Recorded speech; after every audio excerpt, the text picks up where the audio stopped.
जय श्री कृष्णा, राधे राधे। आप सभी भक्तों का आपके अपने YouTube चैनल श्री कृष्ण दीवानी में हार्दिक स्वागत है। आज आप सुन रहे हैं माघ मास महात्म्य का दूसरा अध्याय। सर्वप्रथम भगवान का स्मरण करते हुए सभी बोलिए ओम नमो भगवते वासुदेवाय। श्री राधा कृष्णाभ्याम नमो नमः। राजा दिलीप ने वशिष्ठ मुनि से पूछा कि हे ब्राह्मण, ब्रह्म ऋषि भृगु ने किस समय मणि पर्वत पर विद्याधर को धर्म का उपदेश किया था, यह बताने की आप कृपा कीजिए। तो वशिष्ठ जी राजा दिलीप से बोले कि हे राजन, प्राचीन काल में एक समय 12 वर्षों तक वर्षा नहीं हुई। इससे सारी प्रजा उद्विग्न और दुर्बल होकर दशों दिशाओं में चली गई। उस समय हिमालय और विंध्य पर्वत के बीच का प्रदेश खाली हो गया। स्वाहा स्वधा वषटकार और वेदा अध्ययन सब बंद हो गए। समस्त लोक में उपद्रव होने लगा। धर्म का तो लोप ही हो गया था, प्रजा का भी अभाव हो गया। भूमंडल पर फल, मूल, अन्न और पानी की बिल्कुल कमी हो गई। उन दिनों नाना प्रकार के वृक्षों से आच्छादित नर्मदा नदी के रमणीय तट पर महर्षि भृगु का आश्रम था। वे उस आश्रम से शिष्यों के सहित निकलकर हिमालय पर्वत की शरण में गए। वहां कैलाश गिरी के पश्चिम में मणिकूट नाम का एक पर्वत है, जो कि सोने और रत्नों का ही बना हुआ है। उस परम रमणीय श्रेष्ठ पर्वत को देखकर अकाल पीड़ित महर्षि भृगु का मन बहुत प्रसन्न हुआ और उन्होंने वहीं पर अपना आश्रम बना लिया। उस मनोहर शैल पर वनों और उपवनों में रहते हुए सदाचारी भृगु जी ने दीर्घ काल तक भारी तपस्या की।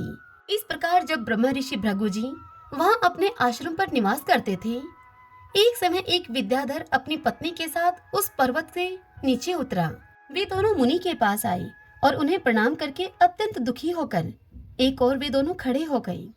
उन्हें इस अवस्था में देखकर ब्रह्म ऋषि ने मधुर वाणी में उनसे पूछा, हे विद्याधर, प्रसन्नता के साथ बताओ मुझे, तुम दोनों इतने दुखी क्यों हो?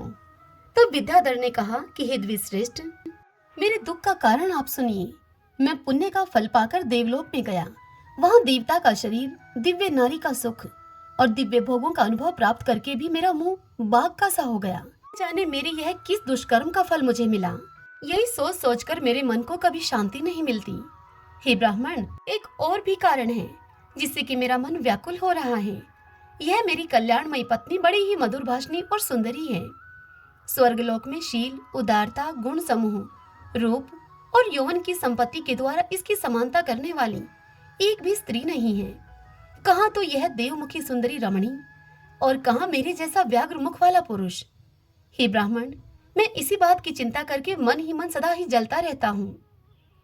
तब भृगु जी ने उससे कहा, हे विद्याधर श्रेष्ठ, पूर्व जन्म में तुम्हारे द्वारा जो अनुचित कर्म हुआ है उसे तुम सुनो। निषिद्ध कर्म कितना ही छोटा क्यों न हो, परिणाम में वह भयंकर हो जाता है। तुमने अपने पूर्व जन्म में माघ के महीने में एकादशी को उपवास करके द्वादशी के दिन शरीर में तेल लगा लिया था। इसी से तुम्हारा मुख व्याघ्र के समान हो गया। पुण्यमयी एकादशी का व्रत करके द्वादशी को तेल का सेवन करने से पूर्व काल में इलानंदन पुरवार को भी कुरूप शरीर की प्राप्ति हुई थी।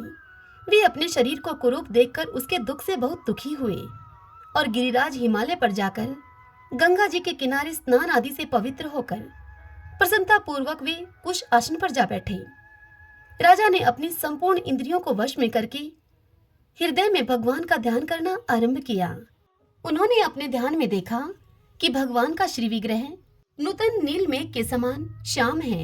उनके नेत्र कमल दल के समान विशाल हैं। वे अपने हाथों में शंख, चक्र, गदा और पद्म धारण किए हुए हैं। उनका श्रीअंग पीतांबर से ढका हुआ है।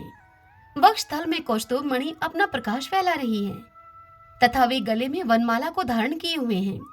इस प्रकार श्रीहरि का चिंतन करते हुए राजा ने प्राणवायु के मार्ग को भीतर ही रोक लिया और नासिका के अग्र भाग पर दृष्टि जमाए हुए कुंडलिनी के मुख को ऊपर उठाकर स्वयं सुषुम्ना नाड़ी में स्थित हो गए। इस तरह 1 मास तक निराहार रहकर उन्होंने दुष्कर तपस्या की। इस थोड़े ही दिनों की तपस्या से ही भगवान संतुष्ट हो गए। उन्होंने राजा के 7 जन्मों की आराधना का स्मरण करके उन्हें स्वयं प्रकट होकर प्रत्यक्ष दर्शन दिया। उस दिन माघ शुक्ल पक्ष की द्वादशी की तिथि थी। सूर्य मकर राशि पर स्थित थे। भगवान वासुदेव ने बड़ी प्रसन्नता के साथ चक्रवर्ती नरेश पुरवार पर अपने शंख का जल छोड़ा और उन्हें अत्यंत सुंदर एवं कमनीय रूप प्रदान किया। वह रूप उनका इतना मनोहर था जिससे कि देवलोक की नायिका उर्वशी भी आकृष्ट हो गई और उसने पुरवार को पति के रूप में प्राप्त करने की अभिलाषा की। इस प्रकार राजा पुरुरवा भगवान से वरदान पाकर कृत्य कृत्य होकर अपने नगर को लौट आए। हे विद्याधर, कर्म की गति ऐसी ही है, इसे जानकर भी तुम क्यों खिन्न होते हो? यदि तुम अपने मुख की कुरूपता दूर करना चाहते हो तो तुम मेरे कहने से शीघ्र ही मणिकूट नदी के जल में माघ का स्नान करो। वह प्राचीन पापों का नाश करने वाला है। तुम्हारे भाग्य से माघ बिल्कुल निकट है। आज से 5 दिनों के बाद ही माघ मास आरंभ हो जाएगा। तुम पौष के शुक्ल पक्ष की एकादशी से ही नीचे वेदी पर सोया करो और 1 महीने तक निराहार रहकर तीनों समय स्नान करो। भोगों को त्याग कर जितेंद्रिय भाव से तीनों काल भगवान विष्णु की पूजा करते रहो। हे विद्याधर श्रेष्ठ, जिस दिन माघ शुक्ला एकादशी आएगी उस दिन तक तुम्हारे सारे पाप जलकर भस्म हो जाएंगे। फिर द्वादशी के पवित्र दिन को मैं मंत्रपूत कल्याण में जल से अभिषेक करके तुम्हारा मुख कामदेव के समान सुंदर कर दूंगा। फिर देवमुख होकर इस सुंदरी के साथ तुम सुखपूर्वक क्रीड़ा करते रहना। विद्याधर से इतनी बात कहकर भृगु जी उनसे आगे कहते हैं कि हे विद्याधर, माघ के स्नान से विपत्ति का नाश होता है और माघ के स्नान से पाप नष्ट हो जाते हैं। माघ सब व्रतों से बढ़कर है तथा यह सब प्रकार के दानों का फल प्रदान करने वाला है। पुष्कर, कुरुक्षेत्र, ब्रह्मावर्त, प्रथुदक, अविमुक्त क्षेत्र अर्थात अविमुक्त क्षेत्र काशी को कहा जाता है। प्रयाग तथा गंगा सागर संगम में 10 वर्षों तक शौच संतोष आदि नियमों का पालन करने से जो फल प्राप्त होता है वह माघ के महीने में 3 दिनों तक प्रातःकाल स्नान करने से ही मिल जाता है। जिसके मन में दीर्घकाल तक स्वर्गलोक के भोग को भोगने की अभिलाषा हो, उन्हें सूर्य के मकर राशि पर रहते समय जहाँ कहीं भी जल मिले उठकर प्रातःकाल स्नान करना चाहिए। आयु, आरोग्य, रूप, सौभाग्य एवं उत्तम गुणों में जिनकी रुचि हो उन्हें सूर्य के मकर राशि पर रहने तक प्रातःकाल अवश्य स्नान करना चाहिए। जो नरक से डरते हैं, जिन्हें दरिद्रता के महासागर से त्रास होता है, उन्हें सर्वथा प्रयत्न पूर्वक माघ मास में प्रातःकाल स्नान करना चाहिए। हे देवश्रेष्ठ, दरिद्रता, पाप और दुर्भाग्य रूपी कीचड़ को धोने के लिए माघ स्नान के सिवा दूसरा कोई उपाय नहीं है। अन्य कर्मों को यदि अश्रद्धा पूर्वक किया जाए तो वे बहुत थोड़ा फल देते हैं, किंतु माघ स्नान यदि श्रद्धा के बिना भी विधि पूर्वक से किया जाए तो वह पूरा पूरा फल देता है। गांव से बाहर नदी या पोखर के जल में जहाँ कहीं भी निष्काम या सकाम भाव से माघ स्नान करने वाला पुरुष इस लोक और परलोक में दुख नहीं देखता। जैसे चंद्रमा कृष्ण पक्ष में क्षीण होता है और शुक्ल पक्ष में बढ़ता है, ठीक उसी प्रकार माघ मास में स्नान करने पर पाप क्षीण होते हैं और पुण्य राशि बढ़ती है। जैसे समुद्र में नाना प्रकार के रत्न उत्पन्न होते हैं, ठीक उसी प्रकार माघ स्नान से आयु, धन और स्त्री आदि संपत्तियां प्राप्त होती हैं। जैसे कामधेनु और चिंतामणि मनोवांछित भोग देती है, ठीक उसी प्रकार से माघ स्नान सब मनोरथों को पूर्ण करता है। सतयुग में तपस्या को, त्रेता युग में ज्ञान को और द्वापर युग में भगवान के पूजन को तथा कलयुग में दान को उत्तम माना गया है, परंतु माघ का स्नान सभी युगों में श्रेष्ठ समझा गया है। सबके लिए, समस्त वर्णों और आश्रमों के लिए माघ का स्नान धर्म की धारावाहिक वृष्टि करता है।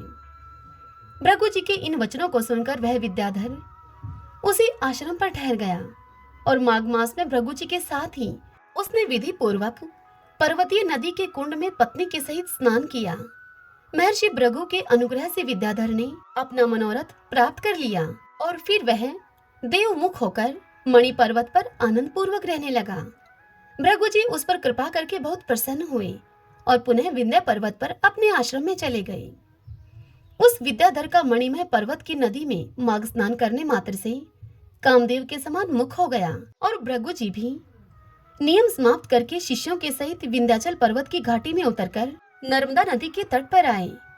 वशिष्ठ मुनि राजा दिलीप से कहते हैं कि हे राजन, महर्षि भृगु के द्वारा विद्याधर के प्रति कहा हुआ यह माघ महात्म्य संपूर्ण भुवन का सार है तथा नाना प्रकार के फलों से यह विचित्र जान पड़ता है।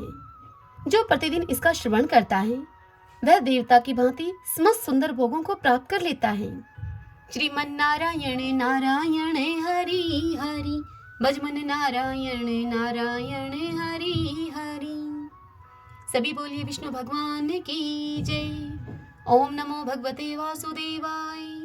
श्री राधा कृष्णाभ्याम नमो नमः। आशा करती हूँ आपको यह महात्म्य की कथा पसंद आई होगी। यदि ऐसा हो तो इस वीडियो को आप लाइक करें और कमेंट बॉक्स में ओम नमो भगवते वासुदेवाय लिखें। हरे कृष्णा।